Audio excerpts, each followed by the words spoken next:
Guys ये Ethereum coin है। ये वन डे के टाइम फ्रेम में यहाँ पे एक डिमांड जोन था, हिडन डिमांड जोन बोलते हैं उसको।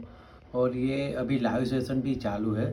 तो ये एनालिसिस पे 2 दिन पहले किया हुआ था कि अगर यहाँ पे 2800 पर आ जाएगा तो एक लॉन्ग की रेट ओपन करने की है। ठीक है, ये देखो अभी इसको हम छोटे टाइम फ्रेम में चेक करते हैं ये क्या पोजीशन है। ये देखो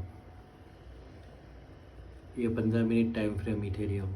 ठीक है, ये जस्ट एंटर हो गया हमारे डिमांड जोन में और डिमांड जोन में आके सीधा ऊपर अभी देखते हैं कितना परसेंट ऊपर गया है। तो यहाँ से यहाँ तक देखो 7.30% जितना ऊपर चला गया।